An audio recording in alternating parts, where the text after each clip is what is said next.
మాజీ ముఖ్యమంత్రి కేసీఆర్ బీఆర్ఎస్తో 20 మంది ఎమ్మెల్యేలు టచ్లో ఉన్నారని కూడా సంచలన వ్యాఖ్యలు చేశారు. పొలిటికల్ సర్కిల్లో పెద్ద ఎత్తున చర్చ జరుగుతుంది దీనిపై.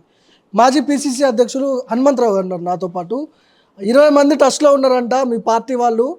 తర్వాత లోక్సభ ఎన్నికల తర్వాత అధికారం మాదే అంటున్నాడు కేసీఆర్. మళ్ళీ చూడండి, కేసీఆర్ గారు 10 ఏళ్ళు నిద్రపోయిండు, ఇప్పుడు లేచి కూర్చున్నాడు. ఏదన్నా మాట్లాడాలి కదనే. ఏదన్నా మళ్ళీ పార్టీని బలోపేతం చేయాలంటే అక్కడ వాళ్ళు పోతున్నారు అంటే నా పార్టీ బలపడుతుంది అని చెప్పడానికి 20 మంది ఎవరు టచ్లే లేడురా భయ్. అందరు వేవే మా దగ్గర రోజు వచ్చి జాయిన్ నేను అంటుంటే ఈయన దగ్గర పోయేటోడు ఎవడరా బాబు. కొందరు ఎవరు నీ పార్టీ వాళ్ళు మా దగ్గరకు వస్తుంటే మా పార్టీ వాళ్ళు నీ దగ్గర పోయిందంటే ఎవడో నమ్ముతాడా కేసీఆర్? ఎందుకు ఈ స్టేట్మెంట్లు ఇస్తావు? కొన్ని రోజులు కామ్గా కూర్చోరా బాబు, తొందర ఏమున్నది? 10 ఏళ్ళు నువ్వు ఎంజాయ్ చేస్తామేమో అన్నాం రా భయ్. మమ్మల్ని లోపల వేస్తూ జైలుకి వేస్తూ అన్నీ చేస్తూ అయినా మేము ప్రజల పక్షాన పోయినాం, గెలిచినాం, వచ్చినాము. అట్లా నువ్వు 5 ఏళ్ళు ఒప్పుకోబట్టు. ఆ తర్వాత నీకు కూడా ప్రజలు అప్పుడు వేయాలంటే వేస్తుండొచ్చు. కానీ ఊరికే ఫేక్ నాయబడి 20 మంది ఉన్నారు, ఈ ప్రభుత్వం పడిపోతుంది, 4 రాత్రి కలవడతా చూడు, రాజు అయినట్టు గుర్రాల మీద ఉరికినట్టు. అట్లా ఇది కూడా అదే సీన్ ఉన్నది అనేది నా ఉద్దేశం. మీ పార్టీకి సంబంధించిన ఒక ముఖ్యమైన నేత కేసీఆర్ దగ్గరికి పోయి చెప్పినంట, పార్టీలోకి వస్తాం ఎప్పుడు రమ్మంటామని అడిగినంట. అయితే ఇప్పుడు ఏమవుతూ టైం చూసుకొని చెప్తానే ఆయన అన్నాడంట. ఆయన టైం తీసుకొని ఆడు ఎవడో పేరు చెప్తే నేను ఆయన దగ్గర పోయి అడుగుతా. ఎవడో పేరు చెప్పకుండా ఎవరిని అడుగుతా పోతా నేను పోతా అనుకో. హనుమంతాన్ని వచ్చి మమ్మల్ని రమ్మంటున్నాను, వాడు కొత్త దుఃఖం పెడితే ఎవడు పెట్టుకోవాలి పంచాయతీ? వద్దు బాబు, ఇది వద్దు. మళ్ళీ ఆయన దగ్గరికి పోతే అరే మేమెందుకు వస్తానమయ్యా అన్న. అది ఇదంతా ఊహాగానాలు, ప్రజలను ఏది ఎరివాళ్ళు అనుకుంటున్నారు. కానీ ఇవాళ రేపు అందరి దగ్గర టీవీలు వచ్చినాయి, సెల్ ఫోన్లు వచ్చినాయి, మీడియా వచ్చింది. ఎవరిని నమ్మడు. ఆయన ఒక దినం పేపర్లో చదువుతారు, పడేస్తారు తప్పితే ఆయన ఓపిక లేదు. ఈ పని మొదలే చేసినట్టు అవుతుండే. 2 ఏళ్ళు నువ్వు ఎందుకు ఇచ్చినావు రా అవకాశం కొడుకుకు అల్లునికి?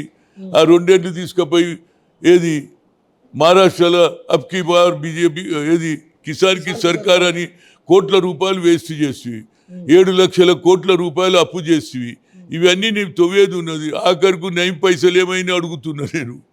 నయం కోట్ల రూపాయలు వారి దగ్గర వాడిని ఏది ఎన్కౌంటర్ చేసినాక దొరికిన పైసలు ఇప్పటిదాకా గోనె సంచులలో నింపిండ్రు, మిషన్లతో లెక్క పెట్టిరు. బంగారం ఏమైంది, అదేమైంది, ఇవన్నీ బయటికి రావాలి కదనే. నువ్వు సత్యారిచ్చేంద్ర అంటున్నావు, మరి ఆ పైసలు ఎక్కడ పోయినాయి రా భయ్? పోలీసు వాళ్ళన్నా తీసుకోవాలి, లేకుంటే నీ గవర్నమెంట్ అన్నా తీసుకోవాలనేది నా ఉద్దేశం. దాని మీద కూడా నేను రేవంత్ రెడ్డి గారికి లెటర్ ఇచ్చిన, ఎంక్వైరీ చేయమని చెప్తున్నా. ఇప్పుడు గతంలో బీఆర్ఎస్ గవర్నమెంట్ ఉన్నప్పుడు 104 మంది ఎమ్మెల్యేలు ఉన్నారు. 104 మంది ఎమ్మెల్యేలు ఉన్న మమ్మల్ని బీజేపీ పడగొట్టాలని చూసింది. తిప్పి కొడితే మీకు 65 మంది ఎమ్మెల్యేలు కూడా లేరు, పెద్ద పని కాదు మిమ్మల్ని బయటికి తోలడామని చెప్తున్నాడు. అది కాదు మాది, నీకు 104 మంది ఉన్నారు, వీక్ ఉన్నారు కాబట్టి గుంజేసారు. మా వాళ్ళు స్ట్రాంగ్ ఉన్నారే, పైల్వాన్ల లెక్క. 7 ఉన్నారు అంటే కోరవతి అంటున్నాం. మాకు మీకు ఫరకే. ఇది ఏది జెనెటిక్ హలో రక్తంలో ఉండాలి కదా. మాది ఒరిజినల్ రక్తమే, డూప్లికేట్ రక్తం వల్ల వెళ్ళిపోతున్నారు. మేమేం చేస్తాం? నీ దాంట్లో మా దగ్గర ఓడు అనేది నా ఉద్దేశం. కరువు మీరే తీసుకొచ్చినట్టగా. ఎండలు మొత్తం కరువు వచ్చింది, వాగులు ఎండిపోతున్నాయి, నీళ్లు లేవు, వాటర్ ట్యాంకులు తిరుగుతున్నాయి కదన్నా. చెవుల పువ్వు ఉన్నోడు చెప్పగలుగుతాడు, ఫుట్పాత్ మీద కూడా ఉన్నోడు కూడా చెప్పగలుగుతాడు. 10 ఏళ్ళు ఎవడు ఉన్నాడు రా బాయ్ గవర్నమెంట్లో? నువ్వు ఉన్నావా, మేము ఉన్నాం? మేము వచ్చి 3 నెలలు అది కరువు నేను తెచ్చినా అంటే ఇది ఎక్కడ పంచాయతీరా? సంసారం నువ్వు చేస్తావు, మా మీద నూపుతావు రా బాయ్. 3 ఏళ్లలో మేము కరువు ఎట్లా తెస్తాం రా బాయ్? వచ్చి 3 నెలలే కాదే, కరువు నువ్వు తెచ్చింది, మేము పరిశాన్ ఉన్నాము. నీతోటి నువ్వు చేసిన ఏదైతే 7 లక్షల కోట్ల రూపాయల అప్పుతోటి మేము పరిశాన్ ఉంటే, కరువు మేము తెచ్చినావు, నీళ్లు నువ్వు తెచ్చినావు, అన్నీ నువ్వే చేసినావు. 10 ఏళ్ళు నువ్వే ఉన్నావు కదా. మేముంటే దానికి ఒప్పుకుందాం. మేము మొన్ననే వస్తేవి, మేము ఎట్లా కరువు తెస్తావు? ఈవెన్ గుడ్డోడు కాదు చౌటోడు కూడా అంటాడు, అరే కరువు ఇల్లు ఎట్లా తెచ్చినా నిన్న నాకు మనిషి. ఇదైతే అన్యాయం మాట్లాడుతుండు కేసీఆర్ అంటారా లేదా? 3 నెలల్లో వ్యతిరేకత పెరిగిపోయిందంటే కాంగ్రెస్ పార్టీ మీద. చెప్పేటోడు చెప్పుకుంటాడు వ్యతిరేకత. ఇప్పుడు నాకు ఏదైనా పోస్ట్ దొరకదు అనుకో, ఇంకోరికి ఏదైనా మనకు చూడు ఏదైనా దొరకదు అనుకో, అరే క్యారే సమోసా ఆజ్కల్ టేస్ట్ నయ్యరే మేము నైకారు అంటూ, అంటే వీనికి టేస్ట్ లేనట్టు దొరకనాడు. అట్లా దిగిపోయింది. 3 నెలల్లో వస్తుంది రా భయ్. 3 నెలల్లో ఇంకొక 2 నెలల తర్వాత అంటే ఎవడన్నా నమ్ముతాడు. 3 నెలల వ్యతిరేకత ఎట్లా వస్తుందా నాకు అర్థం కాదు. మేము ఇచ్చిన హామీలు అన్నీ పూర్తి చేస్తూనే ఉన్నాము హామీలు. ఆ హామీలు పూర్తి అయితేనే ఉన్నాయి. మీదికెళ్ళి నువ్వేమంటున్నావు అంటే మా ప్రజలలో వ్యతిరేకత వచ్చింది. ప్రజలలో వ్యతిరేకత రాదు, నీ కుర్చీ పోయిందని మా మీద కోపం మీద వ్యతిరేకత అని చెప్తున్నావు అనేది నా ఉద్దేశం. మైనార్టీలు ఎంఐఎం పార్టీ మొత్తం వాళ్ళకి సపోర్ట్ ఉందంట, నిజమేనా? ఇక ఉన్నదా లేదా నేను అసద్ అడిగినాక చెప్తానే.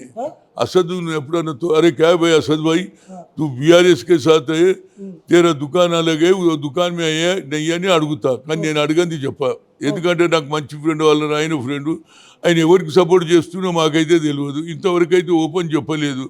మా అప్నా జీత్ అంటుండే ఇంకా మీదకెళ్ళి వాళ్ళు కూడా స్టేట్ మా అన్న మా తమ్ముని చంపాలని చూస్తున్నాను వాళ్ళు చెప్తుంటే ఇప్పుడు మళ్ళీ నేను కొత్తది ఎందుకు అడగాలి పాపం వాళ్ళ లైఫ్ కూడా. ఎందుకంటే బీజేపీ వాళ్ళు ఎవరన్నా కథం చేస్తారు చూసారు కదా, యూపీలో ఎట్లా చంపిరు ఒక రౌడీని, పోలీసు వాళ్ళు ముందే చంపినరా లేదా. కానీ ఆ భయం కూడా వీళ్ళకి వచ్చింది, అక్బర్కు అసద్కు వచ్చింది అనేది నా ఉద్దేశం. ఈ స్టేట్మెంట్ ఎవరిచ్చారు? మేము ఎన్నికల్లో ఎన్ని సీట్లు గెలుస్తామో కూడా మాకే తెలియదు, దేశమంతా మోదీ గాలి వీస్తుంది, ఎవరిని అడిగినా కూడా మోదీ అంటున్నారు. అసెంబ్లీ ఎన్నికల్లో ఉన్న కాంగ్రెస్ గాలి ఇప్పుడు లేదు, ఇచ్చిన హామీలపై ప్రజలు నిలదీస్తున్నారు. 16 స్థానాల్లో బలహీనమైన అభ్యర్థులు మా పార్టీకి టికెట్లు ఇచ్చింది, వలస వచ్చిన వాళ్ళకే ఎక్కువ టికెట్లు ఇచ్చారు, అదే మాకు మైనస్. ఇక్కడ మీ బొమ్మ ఉన్నది, పేపర్లో స్టేట్మెంట్ ఉన్నది, ఇది మీరు మాట్లాడిన మాటలని సర్క్యులేట్, మీ ఫోటో ఉన్నది, మాటలు ఉన్నాయి. అరే మాటలు ఆవిడ ఎవడో రాసిండు, నేను అదే నేను ఎప్పుడన్నా జీవితంలో బీజేపీతో ఫేవర్లో మాట్లాడడం విన్నావురా భయ్. నేను ఇది కేవలం ఇది ఒక కాన్స్పిరసీ. బీజేపీ ఆర్ఎస్ఎస్ వాళ్ళు హనుమంతరావు అంటే జర నమ్ముతారు అనే దాని మీద నేనేనాడు నా జీవితంలో అంతా ఆర్ఎస్ఎస్ బీజేపీతో కొట్టిన, ఏబీవీపీతో ఫైట్ చేసిన. నేను ఒరిజినల్ సెక్యులర్, నేను ఎప్పుడు కూడా కాంగ్రెస్ సెక్యులర్ సిద్ధాంతాన్ని నమ్ముతున్నా. ఇది ఫేక్ న్యూస్, నన్ను అన్పాపులర్ చేయాలని, దానివల్ల బీజేపీ లాభపడాలని ఇచ్చిండ్రు. దాని మీదనే నేను సైబర్ క్రైమ్కి ఇప్పుడు అప్లికేషన్ ఇస్తున్నాను. దాని మీద ఇప్పటి వరకు ప్రెస్ కాన్ఫరెన్స్ పెట్టినా, ఇప్పుడు పోయి సైబర్ క్రైమ్లో ఎవరు చేయించారు, దీని వెనకాల ఆర్ఎస్ఎస్ ఉందా బీజేపీ ఉన్నదని తెలియదా అనేది నా ఉద్దేశం. ఎవరు చేసి ఉండొచ్చు ఈ స్టేట్మెంట్? మీరు మాట్లాడలేదని మీరు చెప్తున్నారు. మాటిమాటికి అడుగుతాం రా భయ్, నేను మాట్లాడనే లేదు, నా వాయిసే లేదు, నా బొమ్మే చేశాడు రాసుకుంటే ఇది న్యాయమా చెప్పండి. మీడియా కూడా కొన్ని పద్ధతులు ఉన్నాయి, నేను మాట్లాడలే చేయలే, వాడు ఎవడో తెలియదు. అది నా ఇంతకుముందు మన తెలంగాణ ఉండే, ఇప్పుడు నా తెలంగాణ ఎవడో రెడ్డి ఏదో దేవేందర్ రెడ్డి మాట్లాడితే నాకు తెలియదు సార్ అంటున్నాడు. అది నంబర్ దొరికితే మాట్లాడినా. ఇప్పుడు దేవేందర్ రెడ్డి వస్తాడా, ఎవడి వెనకాల ఉన్నాడు, బీజేపీలు వస్తారా, ఆర్ఎస్ఎస్ అన్నీ బయటకు వస్తాయి అనేది. అందుగురించి నేను ఇప్పుడు పోయి కంప్లైంట్ చేస్తున్నా అనేది నా ఉద్దేశం. రైట్. సో ఇది మాజీ పిసిసి అధ్యక్షులు హనుమంతరావు గారితో, ఆయన కేసీఆర్తో ఖచ్చితంగా 20 మంది ఎమ్మెల్యేలు టచ్లో ఉన్నారని ఒకవైపు కేసీఆర్ చెప్తున్నాడు. కానీ ఆ కేసీఆర్ బీఆర్ఎస్ పార్టీ మనుగడ కాపాడుకోవడానికే ఇలాంటి స్టేట్మెంట్లు ఇస్తున్నాడని హనుమంతరావు గారు చెప్తున్నారు. కెమెరా పర్సన్ మణికుమార్తో భార్గవ్, మైక్ టీవీ, గాంధీ భవన్ నుంచి.